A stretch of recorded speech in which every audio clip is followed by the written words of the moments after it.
Midway through the routine flight, everything had felt ordinary just moments before the blast. Passengers were sipping drinks, watching movies, or resting against the soft hum of the engines when a violent explosion shattered the calm. The sound was so loud it seemed to rip through their body, as much as the aircraft itself. A window near the cockpit had blown out, leaving a jagged hole where the sky now roared inside like a living force. The plane lurched, and a fierce wind tore down the aisle, snatching papers, blankets, and loose belongings into the air. The sudden decompression hit like an invisible udar, slamming against chests and stealing the breath from every lung. Oxygen masks dropped from the ceiling in a chaotic cascade, swinging wildly as passengers scrambled to grab them. A mother fumbled to secure a mask over her child's face, while her own hands trembled uncontrollably. Somewhere in the back a man shouted a prayer, his voice barely audible over the shrieking wind.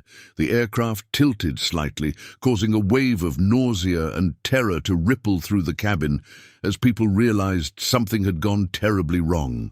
Near the front, the situation was even more horrifying. The force of the blast had pulled the pilot halfway out of the cockpit window, his body pinned against the frame by the crushing pressure. Only his legs remained inside, tangled against the controls. The co-pilot Strug led desperately to maintain control of the aircraft while reaching for his colleague, but the roaring air made even the smallest movement a battle.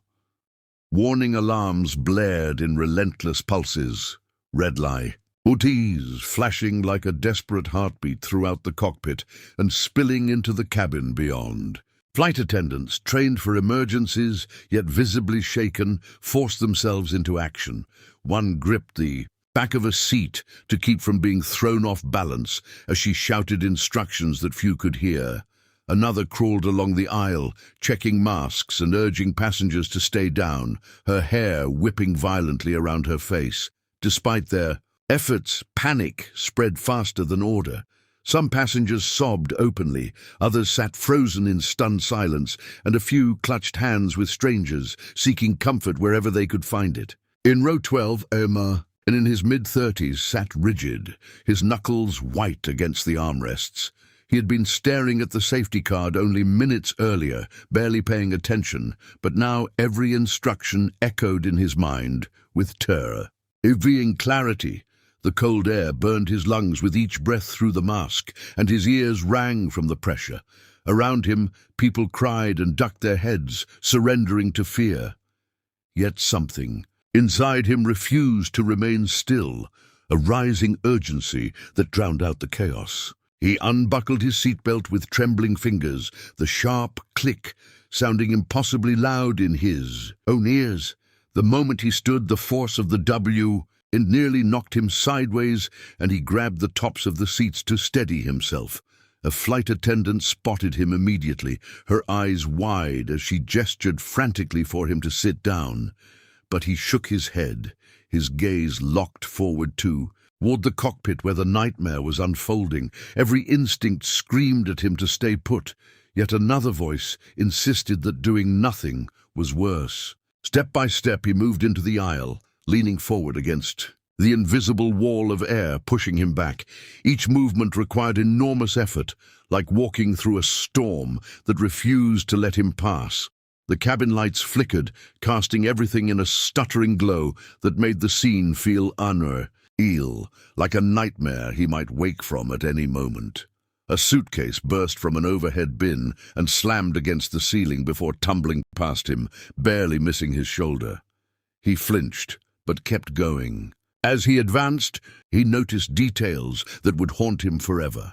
A young couple clinging to each other with tear-streaked faces, an elderly man staring blankly ahead as if already detached from the world, a flight attendant whispering reassurance to a passenger while silently crying herself. The man in row 12 realized that everyone was waiting for someone else to act, for someone to break the paralysis that had gripped the cabin. The thought filled him with equal parts terror and determination. Reaching the forward section, The noise became almost unbearable, a constant roar that drowned out thought. He could now see the cockpit door partially open, shaking violently with each jolt of the plane. Through the gap, he glimpsed the co-pilot wrestling with the controls, his face tight with concentration and fear. The trapped pilot's legs jerked slightly, a horrifying reminder of how precarious the situation was. For a moment, doubt froze the passenger in place, the sheer scale of the crisis crashing down on him. But then he tighter, knit his grip on the seat in front of him, and took another step. He didn't know if he could help, didn't know if he would survive the attempt, but he knew he couldn't return to his seat and pretend he hadn't seen. The aircraft shuddered again, dropping suddenly before stabilizing just enough to keep hope alive. Drawing a deep, painful breath through the oxygen mask, the man from row 12 braced himself against the storm inside the cabin and prepared to step into the cockpit, carrying with him the fragile courage of 200 silent witnesses. While the cabin remained locked in terror, the man from row 12 forced himself forward, each step a battle against the violent wind that clawed at his clothes and threatened to hurl him backward. The aisle had become a narrow tunnel of chaos, filled with flying debris and desperate cries, muffled behind oxygen masks. His muscles strained as he pulled himself from one seat to the next, refusing to look back. Somewhere behind him, a flight attendant screamed for him to stop, her voice cracking with fear, but the words dissolved into the roaring air before they could reach his mind. The pressure inside the aircraft felt alive, pressing against his chest and making every breath shallow and painful. His vision blurred at the edges, dark spots flickering as the lack of oxygen and overwhelming stress took their toll. Still, he focused on the cockpit door ahead, which shuddered violently with each movement of the plane. He knew that if he hesitated even for a second, his courage might collapse under the crushing weight of reality. So he kept moving, driven by something deeper than thought, something closer to instinct. As he reached the front rows, the temperature dropped sharply, the air turning icy and thin. Papers and fragments of plastic whipped past his face like stinging insects. He wrapped one arm around a headrest and leaned forward, stretching his leg toward the next point of support. The aircraft lurched without warning, throwing him sideways into the seats. Pain shot through his shoulder, but he gritted his teeth and pulled himself upright again.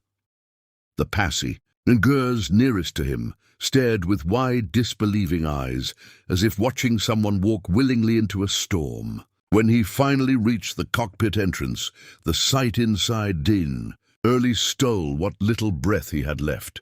The co-pilot was braced against the controls, his hands gripping the yoke with desperate strength, while the trapped pilot's body remained pinned against the shattered window frame. The deafening wind howled through the opening, turning the cockpit into a vortex of freezing air and flashing warning lights. For a split second, the passenger wondered how anyone could survive in that chaos, let alone regain control of the aircraft. He grabbed the side of the doorway and pulled himself inside, his shoes slipping against the vibrating floor.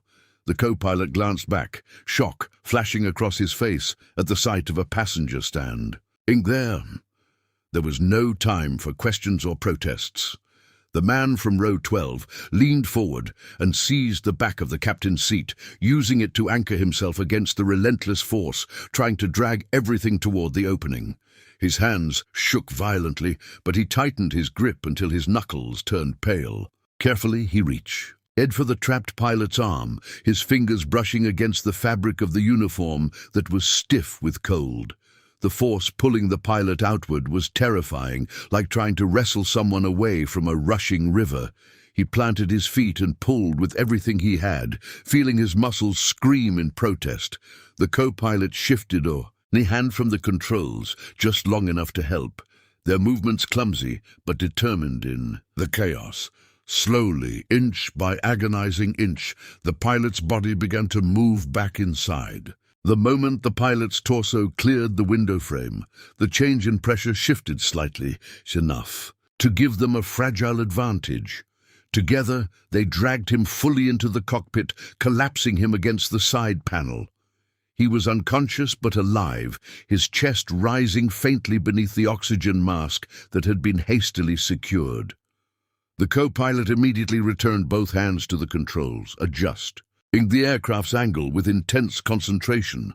For the first time since the explosion, the plane's violent shaking began to ease. Back in the cabin, passengers felt the subtle change and dared to hope. The screaming wind softened from a furious roar to a harsh howl, and the aircraft steadied into a more controlled descent. Flight. Attendants moved through the aisle, checking masks and offering reassurance, their voices still trembling, but stronger now. Many passengers wept openly, overcome by the realization that they might survive after all. Others stared forward in stunned silence, unable to process how close they had come to disaster. Inside the cockpit, the man from row 12 sank to his knees, exhaustion crashing over him like a wave. His hands trembled uncontrollably, and he became aware of the pain radiating through his arms and shoulders. The co-pilot spared him a brief glance, eyes filled with gratitude and disbelief, before returning his focus to the instruments. There would be time later to understand what had happened, time to speak, time to feel. For now, survival demanded every ounce of attention. Minutes later, the aircraft descended below the worst of the turbulence, the sky outside shifting from violent grey to a calmer, muted blue. Emergency signals were sent, and a nearby airport prepared for an urgent landing. In the cabin, passengers held hands, whispered prayers, or simply stared at the floor, overwhelmed by the fragile gift of continued life. What had begun as an ordinary journey had turned into a nightmare, and then, against all odds, into a story of courage that none of them would ever forget.